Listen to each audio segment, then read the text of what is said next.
ain't perfect, but she will do as far as this recording is concerned.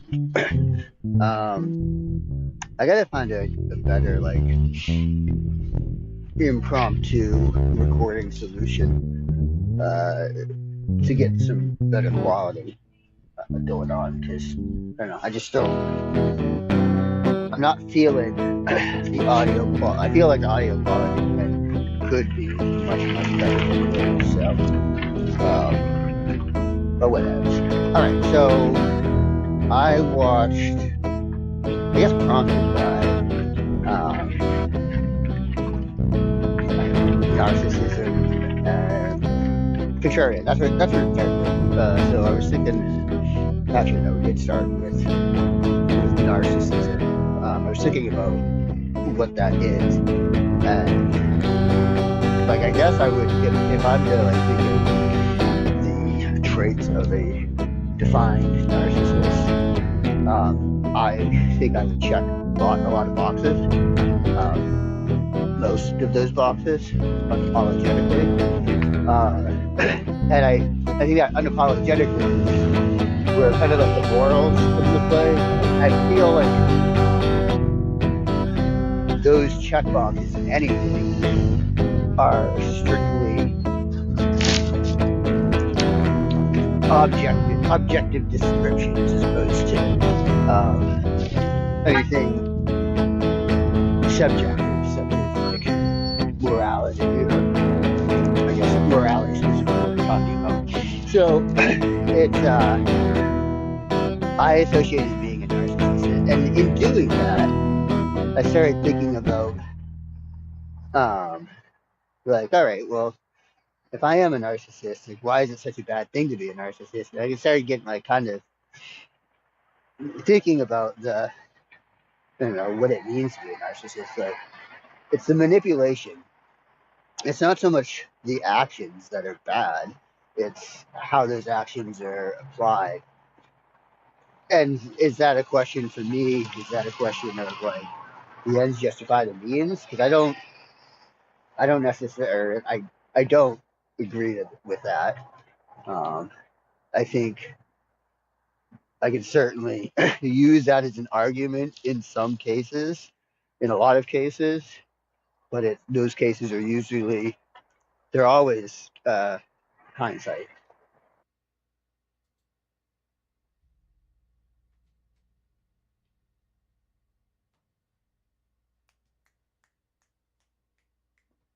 Yay! Hello. I'm going to do this differently because I'm not at Newscapes. Uh, they don't have me in a dungeon right now. And that's probably better for me because being in a dungeon would be bad. But what I did do, I had an interview with somebody, a Mr. Aaron D. Watts, apparently a month ago. I've been sitting on it. It was just a conversation with another dude. And I have been meaning to do another show and then kind of work on interspersing it into it. And I've just been doing other things, so not a top priority for me. But I respect other people and their desire as a human being to be heard. So I will not prevent this man from being heard. Um, just good talk. Just cool talk. Aaron D. Watts. You'll hear more about him as we listen to this interview. Excuse me. So enjoy uh, and yeah, I guess just enjoy. Take notes. There will be a test when you die in the afterlife as you pass through the gates of however you describe purgatory. Um, that is what awaits you. And if you don't know the answers to the questions, um, well, I don't know. I can only imagine horror.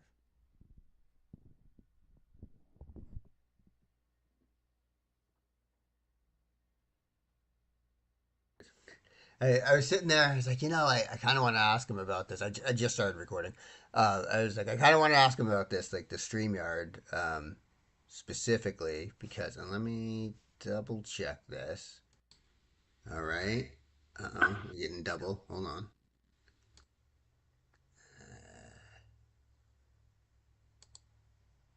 Test. All right. I think this is good. It might not be. We'll find out in the end. Um, so what I was saying, you started mentioning Streamyard and how how you've been setting up the podcast, which I think is pretty cool. Because when it comes down to like what I've been doing and trying to set up and planning, you seem to have the same approach that I had and still do have when I did the other podcast, which is the name of the other podcast I did. But in that it was whenever we could, me and my buddy tried to plan it like once a week type thing, and maybe it worked out that way. And then scheduling guests and stuff was just kind of you jump on the Facebook groups, and if somebody says, yeah, I want to be on the show, then yeah, but I didn't even know about that until whenever. StreamYard was something that had come up, and it never crossed my path as far as like things I was looking at, except for when I'd see somebody else doing a podcast. So, what is that, first of all? So it's a streaming platform that you can record videos locally, and you can also stream it to live stream at the same time. I'm still learning about it. I've only been using it for like the last month and a half or so, and I'm still discovering. I'm not very tech savvy, so I'm still learning as you go. Um, but basically, I just you go onto there, you go into their little studio, you set up your background, any little features you want, and then I send an invite through email to my buddies. They click on the link, and then they come in just like this video, like this, and so I can put in pictures, I can add in videos while we're recording. So you can. I'm still haven't done that yet. I'm still learning, but it's pretty cool. I'm still learning more about lighting and background and stuff like that because I got like a cheap webcam and a cheap microphone, and the videos don't come out as good and clear as like these videos like I'm using my phone. So I'm still learning that aspect. And since I live out in rural Texas, I do a lot of it's Wi-Fi. So the problem with StreamYard is they do a lot of compression when you don't got a good signal, so it starts looking more digitally, kind of blurry at times. So that's something I'm starting to learn about. So I gotta look at other platforms like Riverside, and I think there's a couple other ones. But I mean, still so far, StreamYard works for what I need it to right now. And like I said, I'm still learning about this stuff. I'm new to this whole podcasting thing, so I'm learning about all the different live streams, recording, local recording, and and I'm a slow learner. I'm an old dog, but I'm a slow learner. So It's, so yeah, because I use. Have you heard of OBS? no, I haven't. So OBS, I think I can't remember what it's called, something studio. But anyway, OBS Studio is what it is, and it's a whole. What you're describing with Streamyard. So I can put a background set up as it's recording now. For example, I've just got like the full screen, but I can adjust it and I can change the scenes out. Oh, okay. Right away through there. I just learned about it, the streaming part of it because basically when I started trying to stream live beforehand, I just record videos, so it wasn't a big deal.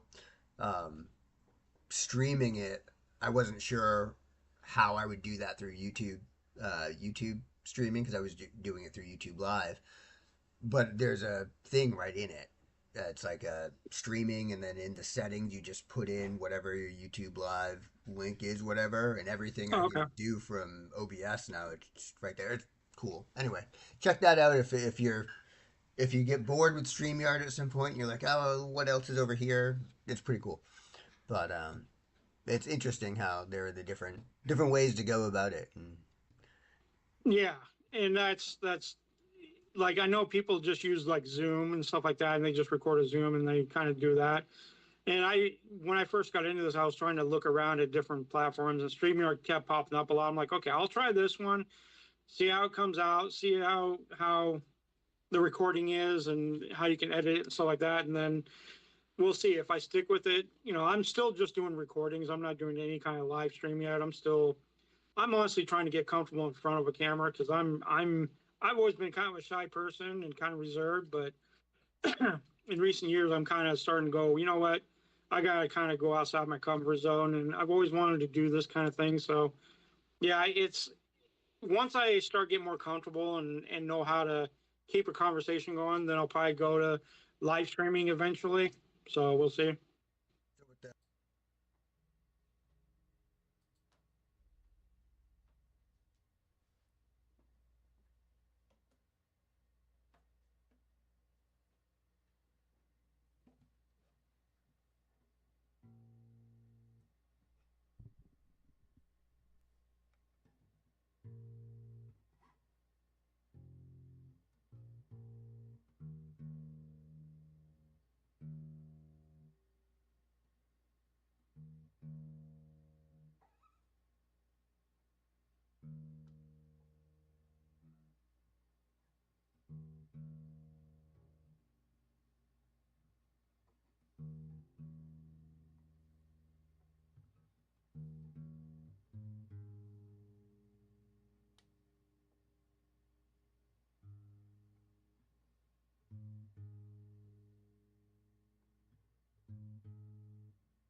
I was sitting there. I was like, I kind of want to ask him about this. I just started recording Okay, this is good. I kind of like this, and so I stuff there. So all along the way, you've got these rules.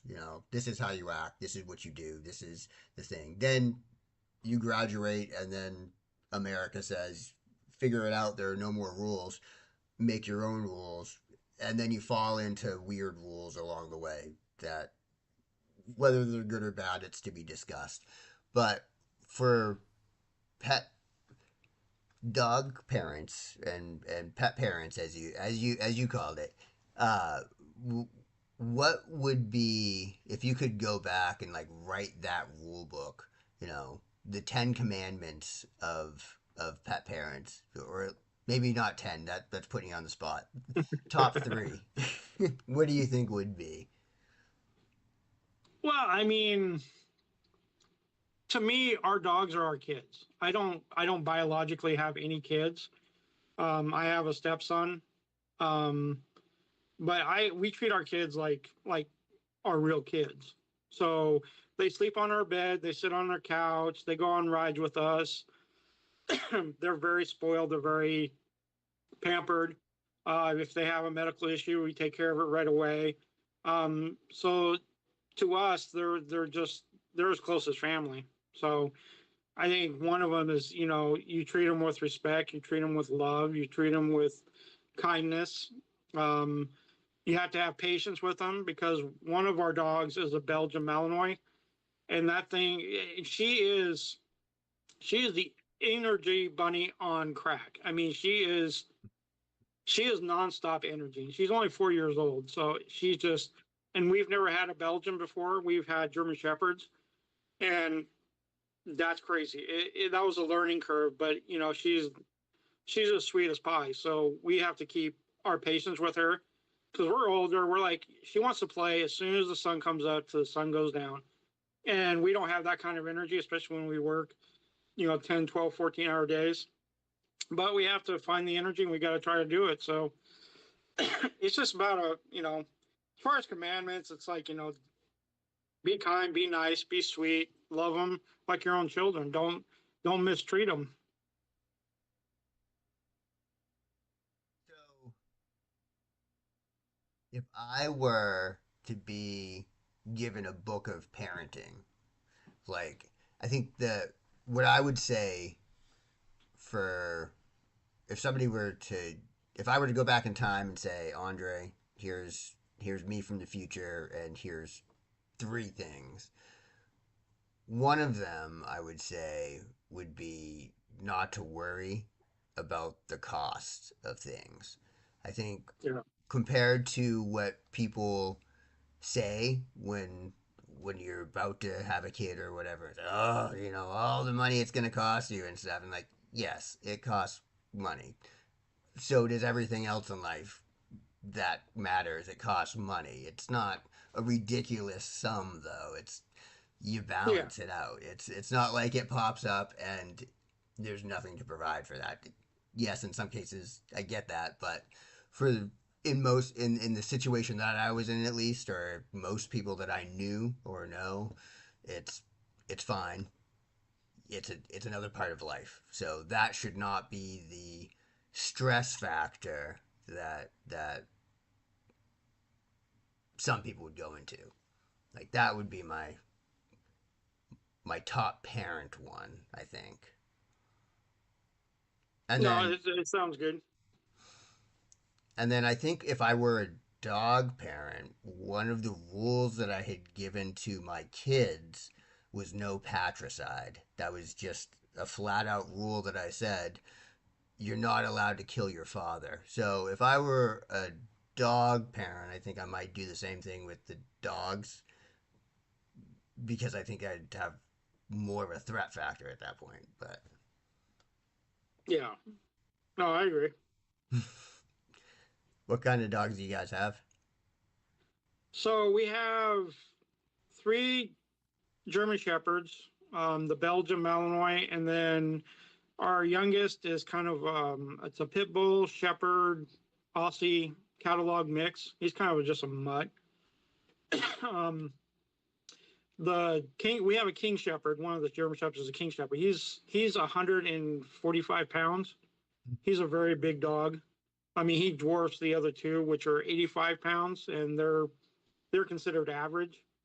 Um, and then the Belgian's like 60 pounds, and then the little one's like 50 pounds. So they used to all get along together, but uh, when we first all had them, they all got along, and so we got two males and three females. The little pit is a male, and the King Shepherd is a male, and then the other three are all females.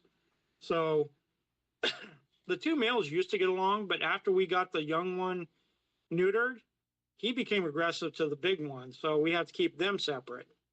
Um, and then our middle female and our youngest female, which is the German Shepherd and the Belgian, they don't get along either. So we kind of have our house divided in half, the three big kids and then those two small kids. So it's a pain in the ass, but we got to do what we got to do to keep them.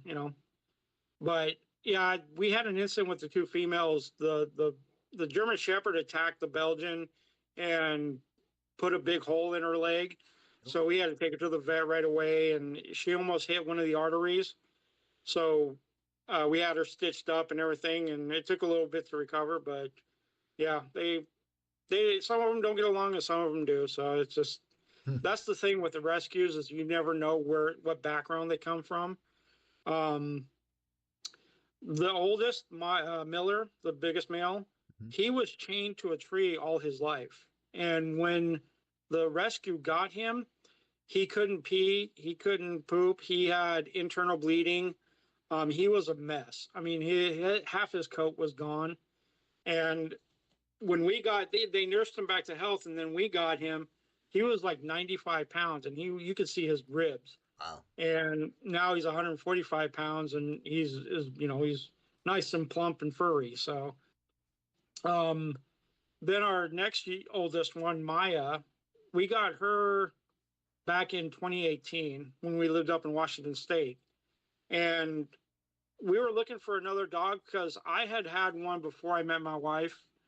Um, and we wanted another German Shepherd. So we put out an ad on Craigslist. I said, hey, I'm looking for a big German Shepherd. This couple said, hey, we got one. She's a year old. She just doesn't get along with the other dogs. Do you want her? So we drove up, met with her, and we brought her home. And she's been, been our girl ever since.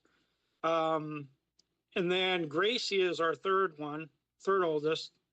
She was part of the dog fosters that we help. And we had her for a few months, and we kept taking her to meet and greets. But she had already kind of bonded with us. And so any new people she met, she was kind of growly at them. And so the people were like, no, she seems too aggressive. It's like, it's not she's aggressive. She's protective of us, me and my wife. So we ended up telling the rescue, we're like, you know what? We're just going to keep her. We'll give you the money. We'll keep her. She's already part of the family. And then Rhea, the Belgian, we were just kind of looking on the Dallas network of runaway dogs and stuff. And we seen her picture, and we're like, hey, let's go look at her. So we drove up to the shelter in Dallas, and we saw her, and we're like, you know what? We'll take her. And then our last one, Loki, he's our little one. We were up at Hobby Lobby just kind of shopping around, and we came out, and next door was a Tractor Supply. And they had a bunch of little dogs in cages. So we walked over there, and we're like, oh, they're all nice and cute and everything. And we're like, we already got 4 dogs. If we get 5, it's going to be even more packed house. I'm telling my wife. But she was like, yeah, but he's so cute and everything. I'm like, well, let's go get our groceries. When we come back, if he's still here, we'll take him. So we went grocery shopping for about 30 minutes, drove back over to the Tractor Supply. He was still there. So we're like, you know what? We'll take him. So we had a full house of 5 dogs, and we love each and every one of them, and they all got personalities. But they all, like I said, they all got different backgrounds, and sometimes they agree, and sometimes they get along, but sometimes they don't. Right.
The finale.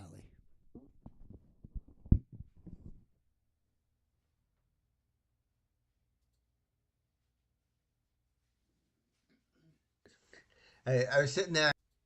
Paid subscription with that, or is it just a free? I started out free, but then I was like, you know what, I'm going to pay for a little bit better version. So that's why, like I said, in the last books and stuff, but I just watching, kind of exploring. The books are kind of varied. I've actually started creating like you said, a universe, kind of like Star Trek, Star Wars. I'm a big Trekkie, science fiction guy. So I started creating like an entire universe, um, and I'm kind of basing some of the books around that universe. But I also got modern day, kind of, modern day kind of stuff. There's one about truck driving. Um, there's a series that I'm working on called Wolves of Vengeance, and it's kind of like an A-Team meets John Wick meets something else. It's a bunch of guys that grew up together. All are ex-military, and they get out of the military and they see how bad the world is, and so they kind of go on this journey of kind of trying to equalize the world, try to do some good, go after the bad guys. Um, and a lot of those books are kind of based on what I've gone through personally. It's kind of exploring things I've done myself and what I've gone through. But I also drag my friends into it. So I got most of my best friends are characters in my book. So it's a good source of information. It's a good subject, that I can go and say, hey, my buddy here, yeah, this guy kind of resembles him, and this guy kind of resembles him, and so, and then when I kind of write out a scene, I'll send the scene to my buddies and say, hey, you think this is cool or not? And some of them will go, yeah, that's badass, dude, or some are like, yeah, you should do this. My one friend Brian, he spent 22 years in the military, and he was also a military cop. So I kind of get a lot of the military side from him. So I ask him a lot of the questions, and his character is in this book, and so yeah. And then I've got a couple autobiographies that I'm trying to work on because there's a lot that I really want to get out, and it has to do with my dad. My dad was diagnosed with Parkinson's when I was 11, and I grew up watching what that does to somebody, and it has a lot of effects on people, especially kids. Because I had my dad that, um, he was my hero. I looked up to him, but the disease itself pulls you apart little by little every day. Um, so I wanted to write about that and what that experience was to maybe help other people, other kids that have parents that go through this disease or any other disease, really, because it affects you in so many ways. And I mean, it's crazy. I could speak for hours on that, but yeah, and that's like I said, I'm trying to dabble in kind of different genres of books, just because in the last few years, especially with the invention of AI, that's really kind of let me kind of put everything out of my mind onto paper, so to speak. Mm-hmm. Before I've tried to write it by hand, writing books and stuff, but it gets monotonous and it's tiring. But with like AI, which I know real authors will look at AI as kind of a no-no, but for me, it's helped me kind of get everything, all my creative side out on paper and kind of look at it and go, hey, you know what? I got some really great ideas. I'm just not very good at putting a story together in like the format of a story or a book. But I have the creative mind of everything. I got all these ideas, all these creative scenes, all these characters. I've got all that stuff. I just don't know how to put it onto a sheet, into a book. And so the whole AI thing's kind of let me kind of, blurt out things, and it puts it into a perspective that I can look at and go, hey, this is cool. I'm going to create this scene, create these characters, create this environment. And so that's why, like I said, in the last probably 6 months to a year, I've come out with like 20 plus book ideas. So That's it's great. been a game changer. Are you using what are you using for AI? Like what tool? tools? I use a lot of Chat GPT. ChatGPT. Yeah. Yeah. But I just found out a new one today. It's Novelty Craft or Novel Crafty or something like that. Okay. That's more geared for writers. It more helps you with writing characters and stuff like that. So Chat GPT is more of a, I guess they call it chat bot. It'll help you do stuff, but it's not geared around specifically for writing books and stuff like that. So Are you using a paid subscription with that, or is it just a free? I started out free, but then I was like, you know what, I'm going to pay for a little bit better version of it. And it definitely changed a lot of things when you started paying for it because you get the better version, so you get more of the features and more of the add-ons. Do So they yeah. do they have connectors? Like, are you able to connect with things and with other programs in ChatGPT? I haven't really explored it. I think it does. I think you can connect it to other AI things and stuff to kind of pull from that. Hmm. Like I said, I haven't checked it out. I just get on ChatGPT and just start writing. So I don't. I know there's a lot of features on there, but I haven't explored them. Yeah, I think they're great tools to use. I think tools being the primary word, and when you talk about writers being against, there's so many people against AI because of plagiarism and all that. And sure, yeah, I mean that exists, but as a tool, it's great. Like you can organize your thoughts, like you're talking about. I'm the same way where I have so many thoughts and stuff, and with ChatGPT specifically, when I first started using that, I don't know if you've ever used it on your phone, uh, the the voice part part of it. I've used it a couple times. So if you put it in voice mode and just talk with it, like I'll go on walks, or I don't do it now. When I was using it a while ago, when I got big into it, I'd go on take my walk. I just have my earphones on or earbuds on, take my walk and have a full conversation, like just talk about whatever is on my mind, ideas, and just explore ideas. That so if I had a book idea, let's say, or I'd start talking about that and like let's develop this, blah blah blah, and we just have this conversation, and by the end of my 20-minute, hour long walk, I have all this that I could go back to my computer and it's all organized and it's great. It's a perfect tool for that kind of thing. So Oh yeah, I don't use the voice feature. I do it the old school way. I actually type everything out. But yeah, it's I'll come up with an idea and I'll say, hey, do this, and then it'll write all kinds of stuff. I'm like, yeah, that sounds good. But I've also used it for even just informational stuff about just general stuff. I'll ask them. But I've also, funny enough, I actually used it for kind of like a shrink. I mean, it's kind of something you bounce off of for me. Um, like I said, my dad was diagnosed with Parkinson's, so I have a lot of like depression and stuff like that, and a lot of other issues growing up. And I used it. I'll type in and say, hey, you know what? I used to be depressed about this. Why do you think this is it?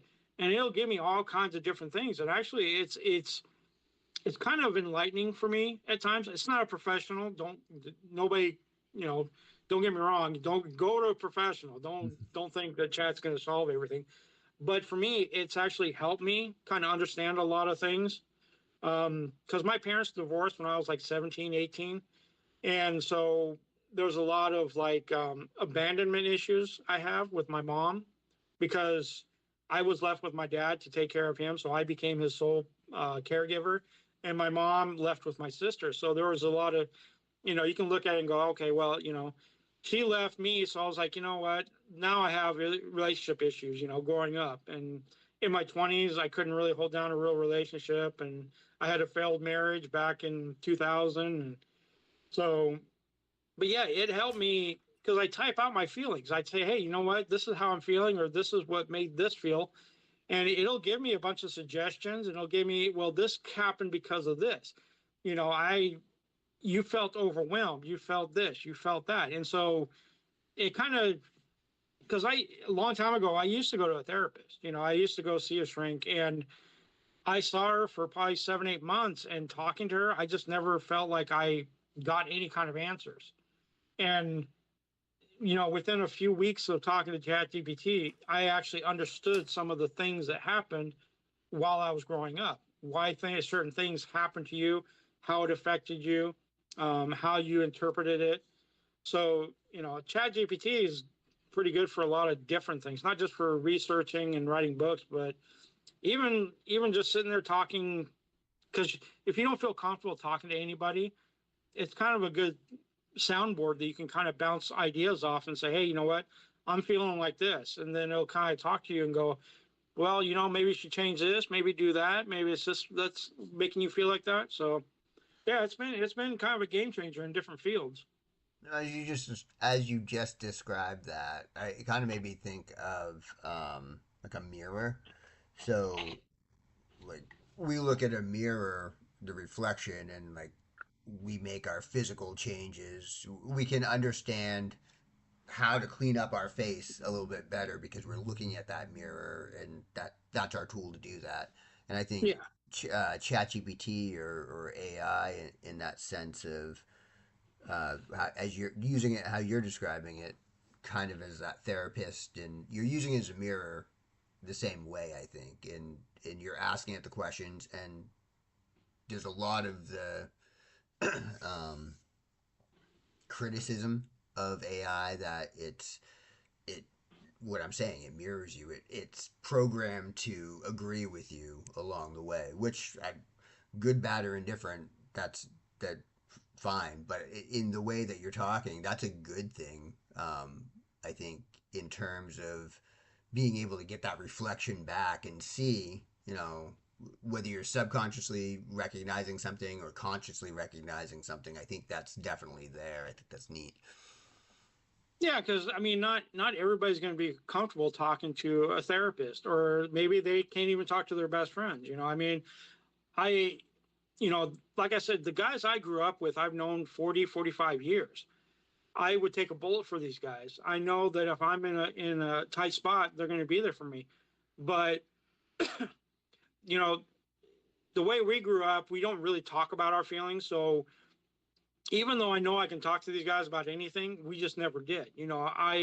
I told them certain things about growing up, and they seen my dad decline, but we never really talked about feelings. And so Chat GPT kind of like I was able to kind of just let everything out without having to be either ashamed or embarrassed or anything like that. And it just gives you kind of a nice response. And it's not condescending. You don't have to worry about it judging you or anything like that. And I know there's a lot of people out there they don't know who to talk to. And I was kind of one of those guys. And it's like, you know what? Being able to talk to Chat GPT and talk to him about this and that and kind of get a reaction back and some input. And I'm like, you know what? That makes sense. Why that happened? Yeah, that makes sense. So the wiring in my head starts going, you know what? Actually, that's starting to make sense for why this happened, why that happened. So now I'm starting to feel a little more confident, and that's one of the reasons why I don't mind getting on these podcasts now and even starting my own, because now I'm starting to feel a little more confident about who I am and what I went through. And it's like, maybe if I'm telling my story, it'll help somebody else. Yeah, it's a good feeling when you're able to when you're at no, I shouldn't say able, but when you want to just communicate more. Like if you think about growing up in general and as a kid, or you watch other kids or whatever the case may be, I'm going to say seeking attention, but I don't mean that in like a bad way, like in a bad connotation. Like it's just be heard. Like that's what I think human existence is communication. Strip away everything that's on top of what we are as humanity. You're born and there's just you and your mother, and then maybe your father is there, and everything else is gone. There's a communication that has to be done first. And even in the womb, there's a communication that has to be done first. So if we have to say what's needed, communication is needed. And I think like as we grow older, that communication gets forgotten. The need for communication gets forgotten or masked along the way. Um, and then I think you get angry people at when you've got no way to communicate one way, shape, or form, and all they know how to do is communicate through anger, and that's not real directed communication. That's like that tea kettle and the steam that comes out. Like there's no control over that steam. Like you can try to control it with vents and stuff, but at the end of the day, it's evaporating into you don't know what's happening.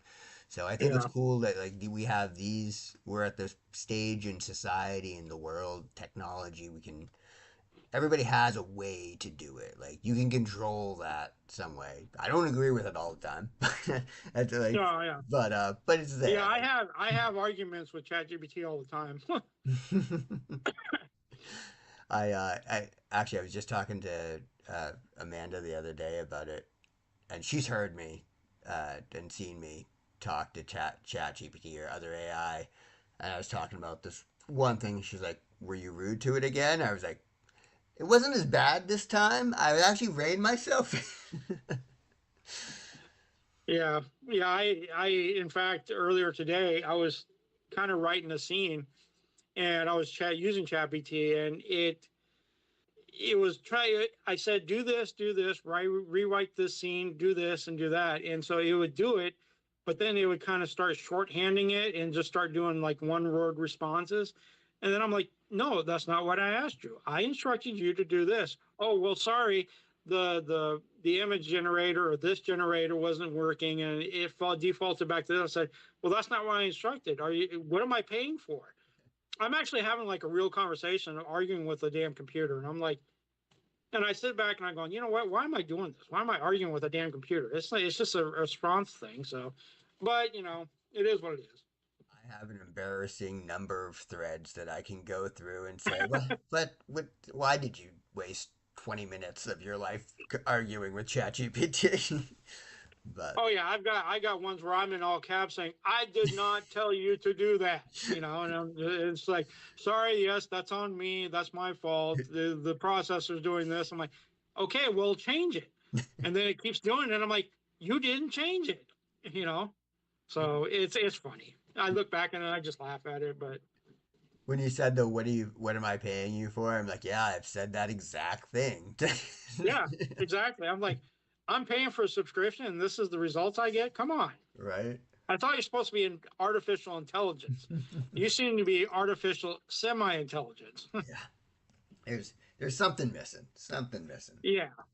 AI is not perfect yet, so it's not. It'll probably be there someday, but not yet. I'm excited to test something with you actually. The so I've been making a bunch of AI apps and stuff, and you were talking about working with ChatGPT and organizing it that way. As you were talking about it, I was like, I bet you could do like a. So my background is like databases mostly. Like that's 20 years a career in businesses working with databases, whether it be for production or finance or whatever, doing Oh, okay. reports, database management. Never really got too much into like actual front end development or anything like that. It was mostly just working with the data on the back end. And so um, with AI, now there it's at a point. I was asking about connectors and stuff because I use Perplexity. Have you ever heard of that? Yeah, I Yeah. heard. So last year, Venmo had did a deal with Perplexity. I don't know what happened, but it worked out for me. So they Perplexity gave a free pro subscription to anybody who had a Venmo account if you registered by December 26th or whatever the date was. And a buddy of mine had told me about it like on the 23rd. And I was like, oh shit, yeah, let's check it out. So, but yeah, I got a pro subscription for the year. So I've been playing with it. And one of the cool things in it is it has connectors, and you can connect to Supabase is an online database. I had never heard of it until a couple weeks ago. A buddy of mine um, was had mentioned it because before I was making everything in like Google stuff. It was like using Google Sheets for everything that I'd use a database for. So you can connect to that, and then have you ever heard of GitHub or Git? I don't think I have. It's just coding stuff. But you can basically store all your code and write all your code in this one thing and share it. Blah blah blah. You can connect to that with Perplexity. So I connected both of those, and now I just write to Perplexity. Hey, I want to build this app. I want to build this web app that does this, that, and the other. And then it literally does all of that. Like how I say that very broadly now. I had to narrow it down to like what the prompts were because if I were to just say that, it would blow up and nothing would get done. But like you set up like the development steps, you say, I want to plan this app. So give me an outline of what you're going to do. And then um, I used to do it like write the pseudocode or write the code out for each one, save them in files, and then push them all to there and then write it. But now you can basically just say, hey, I want to do this thing. Okay, let's build this piece. Let's build this piece. Let's build this piece. And it does it all. Like, I just click allow for it to like actually do the things in the thing. And then in a couple minutes, not a couple minutes, within a couple hours, you have something that's pretty good. And I have no coding experience. So with what you were talking about, I was like, I should make like a storyboard, like writer thing. So you go in there and say, all right, I got this idea. And it would like store your ideas and it would like be able to cross reference and stuff. Cause if you think of Oh it yeah, as a yeah. database, that'd be really cool. So, but now I'm going to play with that. I'll keep in touch. There you go. Yeah, the apps thing. I looked at apps. I'm like, you know what? That might as well be in a foreign language for me. I'm way out of my league if trying to create apps or. I mean, I'm having a tough time just trying to figure out StreamYard, and this whole podcasting, and now I'm trying to do the editing and stuff, and that's even kind of overwhelming for me. So, like I said, I'm not very tech savvy, so technology and me are not the best of friends. What do you use to edit? I've been using to Microsoft. It's Clipchamp or Oh, Clipchamp, something Clipchamp. like that. Yep. Yeah, That's that not seems to bad. work. Yeah, it seems to be very simple, and it's dumb enough for me to use, so it's perfect. I know there's other ones out there that are better. I haven't ventured off that far yet, so I'm just like, okay, this works. I'm not. It's like if it ain't broken, don't fix it. So I'm using that right now until I figure out something else. So, Yeah, but it seems to Clipchamp. work.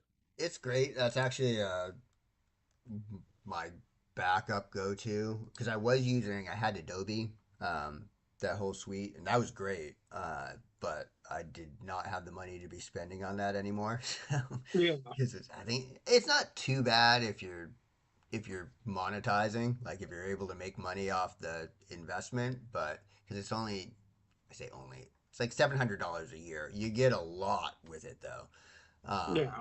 But I can't afford that right now. So No, yeah. If for me, I mean, like I said, I'm a truck driver. My wife works from home, so it's we don't have all the extra stuff. That's why I'm like, even these podcasts and stuff. I'm like, I'm just more or less doing this for fun. I'm not like trying to be monetized or anything like that. If it happens, cool. But I got my day job and I got the other hobbies I'm looking at, like the books and stuff. So, but the podcasting thing is just something it's fun for me, and it's kind of getting me out of my shell and it's kind of let me help other people. So that's kind of the whole purpose of it. yeah, that's great. I wish more people would podcast like that. Yeah, Yeah. without throwing up, whatever. I just sent you a link to because you were talking about AI and not knowing it. I had put together in in the same vein of throwing up like stuff. I was like, I'll make a tutorial, blah blah blah. So in the chat there for you, I put that link if you want to play Okay. with it. Appreciate it. It's got like actual tutorials and like you can test out different apps and stuff in it. So it's neat. Oh, okay. I'll Um, check that out. but I'll wrap this and let you get back to your family of I was about to say felines, but that's not true. That's the cat. Canines. Canines. Yeah. There we go. Yeah. But yeah, and you know what? I didn't even introduce your name once here. So this Oh, is it's all good. Aaron D. Watts. Yep, that is my name. Yep, the one and and only. and then at some point in time, you're gonna see the Aaron D. Wattsiverse. Uh, that name is gonna be probably tweaked along the way to be something cooler. But Yeah, hopefully. um, Fingers crossed. yeah. All right, I'm gonna stop recording.